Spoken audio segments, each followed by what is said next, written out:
మసాలా గుమ్మడి రవ bath పేరు పెద్దగా ఉంది కదా, ఏం లేదండి. సో మనకి గుమ్మడికాయతో మనం ఒక మంచి బాత్ తయారు చేసుకోబోతున్నాం, అంతకన్నా ఏం లేదు. ఇది మనకు లంచ్కి, డిన్నర్కి, బ్రంచ్ చేసే వాళ్ళకి, డైటింగ్ చేసే వాళ్ళకి చాలా చాలా బాగుంటుంది అనమాట. సరే, ముందుగా కావాల్సిన పదార్థాలు ఏంటో చూసేద్దాం. మసాలా గుమ్మడి రవ్వ బాత్ తయారు చేసుకోవడానికి కావాల్సిన పదార్థాలు: బొంబాయి రవ్వ 1 కప్పు, ఆవాలు 1/2 టేబుల్ స్పూన్, మినపప్పు 1 టేబుల్ స్పూన్, పచ్చిశనగపప్పు 1/2 టేబుల్ స్పూన్, జీడిపప్పు 1/2 కప్పు, కరివేపాకు కొద్దిగా, ఉల్లికాడలు 1/2 కప్పు, అల్లం కొద్దిగా, పచ్చిమిర్చి 4, గుమ్మడికాయ ముక్కలు 1 కప్పు, టొమాటో ముక్కలు 1 కప్పు, క్యాప్సికం ముక్కలు 1/2 కప్పు, బీన్స్ ముక్కలు 1/2 కప్పు, క్యారెట్ ముక్కలు 1/2 కప్పు, ఉప్పు తగినంత, పసుపు తగినంత, పచ్చి బఠానీలు 1/2 cup, garam masala 1 table spoon, కొబ్బరి తురుము 1/2 కప్పు, కొత్తిమీర కొద్దిగా, నెయ్యి 4 టేబుల్ స్పూన్లు, నూనె 2 టేబుల్ స్పూన్లు, నిమ్మరసం 1 టేబుల్ స్పూన్. మసాలా గుమ్మడి రవ్వ బాత్ తయారు చేసుకోవడానికి కావాల్సిన పదార్థాలన్నీ కూడా రెడీగా ఉన్నాయి. ఇన్ని పదార్థాలను చూసి మీరు అస్సలు భయపడకండి, అన్ని చాలా సింపులే. ఓకే, సో అయితే ఇప్పుడు ఇక్కడ మనం గుమ్మడికాయని ముఖ్యంగా వాడుతున్నాం, వేరే వెజిటబుల్స్ కూడా ఉన్నాయనుకోండి. సో గుమ్మడికాయ మనం ప్రథమంగా అనుకున్నాం కాబట్టి, సో దాని గురించి చెప్పాలి అంటే కంటి ఆరోగ్యానికి మంచిది. ఇందులో మెగ్నీషియం, జింక్, యాంటీ ఆక్సిడెంట్స్, తర్వాత ఫైబర్, ఇవన్నీ అధికంగా ఉంటాయి చాలా మనకి. అలాగే బీపీని కూడా చాలా వరకు తగ్గిస్తుంది తెలుసా, బీపీని తగ్గిస్తుంది. వాటర్ కంటెంట్ ఎక్కువగా ఉంటుంది కాబట్టి గుండె ఆరోగ్యానికి కూడా చాలా మంచిది. మెగ్నీషియం ఉంది అంటే ఆటోమేటిక్గా గుండె ఆరోగ్యానికి చాలా చాలా హెల్ప్ చేస్తుంది. సో ఇప్పుడు మనము చక్కగా వెజిటబుల్స్ అన్నిటితో కలిపి చక్కగా తయారు చేసుకోబోతున్నాం అనమాట. ఇది చాలా హెల్తీగా రిచ్గా ఉండబోతుంది. రిచ్ అంటే మన ఉద్దేశంలో ఏంటి, మంచిగా నిండుగా కావాల్సిన పదార్థాలు వేసుకుంటే అదే రిచ్ అనమాట. ఓకే, సో ముందుగా స్టవ్ వెలిగించేసుకుందాం. ఓకే, సో ఇలా ఒక ఆవిరి పాత్ర తీసుకొని ఇందులోనే మొత్తం పూర్తి వంట మనం చేసుకోబోతున్నాం అనమాట. సో ఫస్ట్ మనం ఏం చేయాలి అంటే దీంట్లో కాస్త నూనె వేసుకుందాం. సో మసాలా గుమ్మడి రవ్వ బాత్ అని చెప్పాం. సో మసాలా కోసం బేసిక్గా మనము మసాలా దినుసులు వేయట్లేదు, కానీ మీరు ఏదన్నా కాస్త చెక్క లవంగము అలా వేసుకోవాలి అంటే వేసుకోవచ్చు. ఓకే, సో మసాలా అన్నాం కాబట్టి మనం కొంచెం దీన్ని సింపుల్గానే చేస్తున్నాం, మసాలా కంటెంట్ ఎక్కువ లేకుండానే చేస్తున్నాము. సో దీంట్లో మీరు యాడ్ ఆన్స్ లాగా చేసుకోవచ్చు అనమాట. బాగుంటుంది, అంటే రొటీన్గా చేసుకునే వాటికన్నా కాస్త భిన్నంగా ఉంటుంది. ఇదేం లేదండి, ఒక వెజిటబుల్ ఉప్మా లాగా ఉంటుంది, బట్ డిఫరెంట్ స్టైల్లో చేసుకుంటున్నాం, అంతకన్నా ఏం లేదు. ఇది మనకు మామూలు కొంతమంది బ్రేక్ఫాస్ట్ చేయరు, డైరెక్ట్గా లంచ్ తింటూ ఉంటారు. అలాంటి వాళ్ళకి బాక్స్లో వేడివేడిగా చాలా హాట్ బాక్సెస్ వచ్చాయి. సో చక్కగా బాక్స్లో పెట్టుకొని వెళ్ళిపోతే మీకు రాత్రి దాకా మీకు ఆ ఎనర్జీ, ఇన్ని వెజిటబుల్స్ వేస్తేనే, ఉట్టి రవ వేసుకొని అలా అలా పోపేసుకొని పోతే కాదు, ఇన్ని వెజిటబుల్స్ వేస్తే రాత్రి వరకు ఆ ఎనర్జీ ఉంటుందన్నమాట. నూనెతో పాటు కాస్త నెయ్యి కూడా వేస్తున్నాం. రిచ్ అనుకున్నాం కదా, అన్నీ రిచ్గానే ఉండాలి మరి నెయ్యి విషయంలో కూడా. ఓకే, కరిగిపోయింది కాబట్టి ఇక మన పోపులోకి వెళ్ళిపోదాం. ఫస్ట్ ఆవాలు,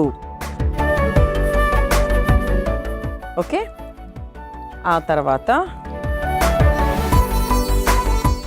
అల్లం ముక్కలు, ఘాటుగా చక్కగా, మంచి ఇమ్యూనిటీ, చాలా మంచిది.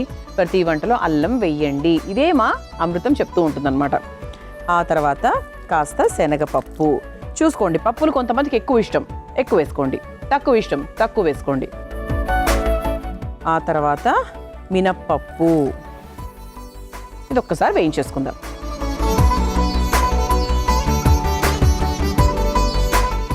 జీడిపప్పు, సో ఖచ్చితంగా మనకు రవ కాంబినేషన్లో ఏదైనా స్పెషల్గా చేస్తున్నాము అంటే జీడిపప్పు కంపల్సరీ వేస్తే బాగుంటుంది, అలవాటు మనందరికీ.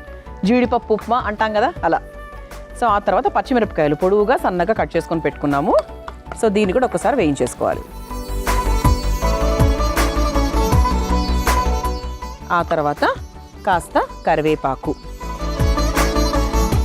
ఇది ప్రాపర్ సౌత్ ఇండియన్ పోపు అండి, మామూలుగా మనం వేసుకునేది, దీన్ని మనం హడావిడి ఏం చేయలేదు. మీకోసం చెప్పాను అనమాట. మీరు మన మసాలా పొడి వేస్తున్నాం చివరిలో, అందుకే మనం మసాలా దినుసులు వేయలేదు. మీరు మసాలా దినుసుల రూపంలో వేసుకుంటారు అంటే పొడి బదులుగా అది వేసుకోవచ్చు, అది మన ఇష్టం. కరివేపాకు వేయించేసుకున్నాం కదా. ఇప్పుడు మనం ఏంటి అంటే కాస్త పసుపు వేసుకుందాం. అంటే బాత్ అంటే మనకు పసుపు కంపల్సరీ. టమాటా బాత్, బిసిబేళా బాత్, ఇంకా ఇట్లా ఉంటాయి కదా. సో ఇవన్నీ మనకు ఖచ్చితంగా మనకు ఎల్లో కలర్లోనే ఉంటాయి, రంగు అనేది కొద్దిగా యాడ్ అవుతుంది దానికి. అండ్ ఇప్పుడు సన్నగా తరుక్కున్న ఉల్లికాడలు. సో మీరు ఇంట్లో తయారు చేసుకునేటప్పుడు ఉల్లిపాయ ముక్కలు కూడా హాయిగా వేసేసుకోవచ్చు. ఇలా వేయించుకున్నాక మీరు ఆవిరి పాత్రలో పెట్టి ఉడికించుకుంటే దాని రుచి వేరు, ఎప్పుడైనా గుర్తుపెట్టుకోండి. అది ఏదైనా సరే మీరు డైరెక్ట్గా అన్నీ వేసి మూత పెట్టే కన్నా కూడా దిస్ ఈజ్ డిఫరెంట్, చాలా బాగుంటుంది. ఇప్పుడు ఇక మెల్లిమెల్లిగా మనం వెజిటబుల్స్ అని వేసుకుంటూ వెళ్ళిపోవచ్చు. ముందుగా మనం మన గుమ్మడికాయ వేసుకుందాం. సో అంటే మనకు పేరులో అది పెట్టుకున్నాం కదా. సో గుమ్మడికాయ ముక్కలు ఇవన్నీ కూడా పచ్చివేయండి, మనం ఏమి ఉడికించలేదు. చూసుకోండి, క్వాంటిటీకి తగ్గట్టుగా చూసుకొని వేసుకోండి.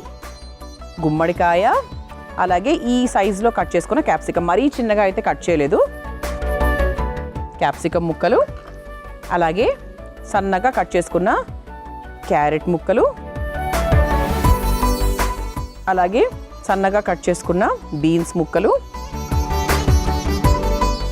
అలాగే అలా కొంచెం పుల్లటి రుచి రావడానికి టొమాటో రుచి యాడ్ అవుతే ఏ వంట అయినా కూడా చాలా చాలా టేస్టీగా ఉంటుంది. కాబట్టి దానికి తగ్గట్టుగా టొమాటోలు,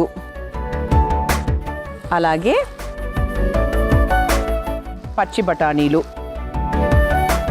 ఇది ఒక్కసారి కలిపేసుకుందాం. చూసారా, అసలు ఇదే చూస్తే ఎంత బాగుందో. ఇది ఒక కూర అయిపోయింది ప్రస్తుతానికి కదా, మిక్స్డ్ వెజిటబుల్ కర్రీ. చాలామంది ఏదో పెద్ద ప్రాసెస్లు అమ్మో వంట అంటారు. ఏం లేదు, మనసు పెట్టి చేసి కరెక్ట్గా దాన్ని గమనించామంటే పెద్ద విషయమేం కాదు అది. ఓకే, సో వెజిటబుల్స్ అన్నీ వేసేసుకున్నాము, అయిపోయింది. ఇప్పుడు మన ముఖ్యమైన పదార్థం ఏంటి అంటే రవ. సో రవను మనము చక్కగా వేయించుకొని పెట్టుకున్నాము. సో మీరు కూడా వేయించి వేసుకుంటే మంచిది. పచ్చిగా కూడా వేసుకోవచ్చు, బట్ ఎప్పుడైనా రవ అనేది ఒక నిమిషం అలా నేతిలో వేయించుకొని వేసుకుంటే ఇంకా టేస్టీగా ఉంటుందన్నమాట. సో దీన్ని 1 కప్పు నిండా ఇట్లా వేస్తున్నాను.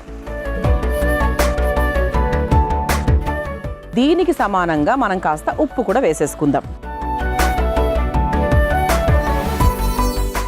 ఓకే, సో ఇప్పుడు ఒకసారి నీట్గా కలిపేసుకుందాం. చాలా డిఫరెంట్గా ఉంది కదండి. సో ఇప్పుడు 1 కప్పు రవ తీసుకున్నాం కాబట్టి దానికి 2 కప్పులు చూసుకోండి. అంటే మన వెజిటబుల్స్ కూడా ఉన్నాయి కాబట్టి మనము 2.5 కప్పులు పోసినా కూడా పర్వాలేదు. నేను అందాజాగా వేస్తానండి, ఎప్పుడు కూడా కొలత చూసుకోను. బట్ కొంతమంది కొలత చూస్తారు కాబట్టి మీరు చూసుకొని వేసుకోండి. రవ వేసాం కాబట్టి ఎక్కువ టైం పట్టదు. ఇది ఏ బియ్యము, లేదంటే ఇంకే పెసరపప్పు, లేదంటే ఇంకేదో అంటే మనకు కొంచెం టైం పడుతుంది. సో దీనికి అసలు మనకు టైమే పట్టదు. 2 విజిల్స్ వస్తే చాలు. వెజిటబుల్స్ కూడా మనకు పర్ఫెక్ట్గా ఎంత ఉడకాలో అంత ఉడుకుతాయి. ఇంకంతకన్నా ఎక్కువ చేస్తే మ్యాష్ అయిపోతాయి.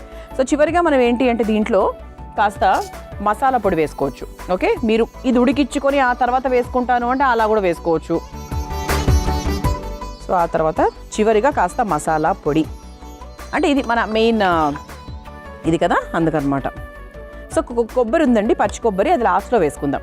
ఓకే, అది దింపుకున్న తర్వాత చక్కగా వేసేసుకోవచ్చు. సో ఇప్పుడు దీన్ని మనము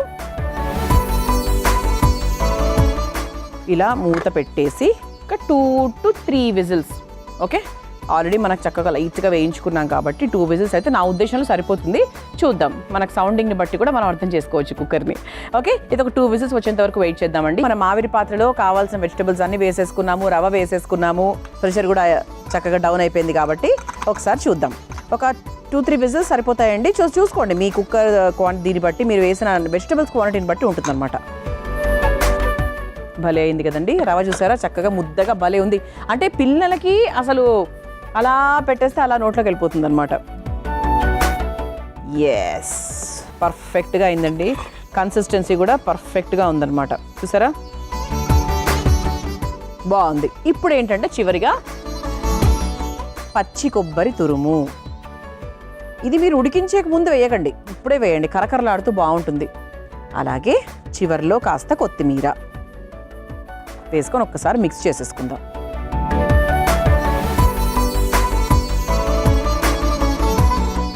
ఓకే, ఇది ఒకసారి మిక్స్ చేసుకున్న తర్వాత చివరిగా కాస్త నిమ్మరసం. ఇది టేస్ట్ డిఫరెంట్ టేస్ట్, ఎక్కువ అక్కర్లేదు, మరి డామినేట్ చేసేటట్టుగా అక్కర్లేదు. సో లైట్గా ఒక హాఫ్ మాత్రమే నేను పిండాను అనమాట. అయిపోయిందండి. సో ఇప్పుడు దీన్ని మనం ఒక సర్వింగ్ బౌల్లోకి తీసేసుకుందాం.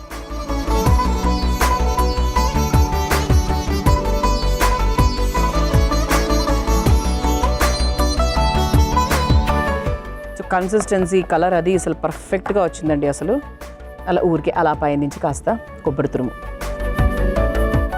అలా కాస్త కొత్తిమీర, ఇలా ముద్దగా ముద్దుగా మన మసాలా గుమ్మడి రవ్వ బాత్ రెడీ అయిపోయిందండి.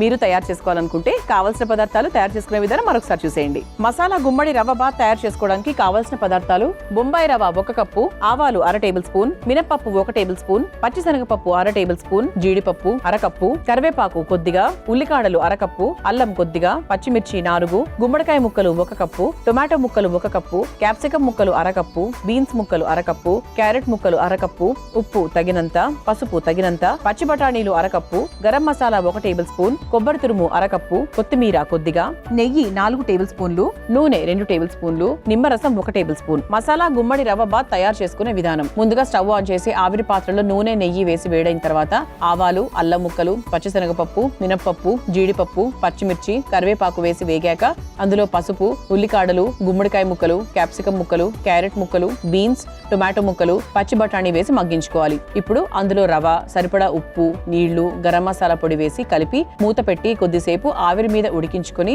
చివరిగా పచ్చి కొబ్బరి తురుము, కొత్తిమీర, నిమ్మరసం వేసి కలిపి ఒక సర్వింగ్ బౌల్లోకి తీసుకొని పైనుంచి పచ్చి కొబ్బరి తురుము, కొత్తిమీరతో గార్నిష్ చేసుకొని సర్వ్ చేసుకుంటే మసాలా గుమ్మడి రవ్వ బాత్ రెడీ.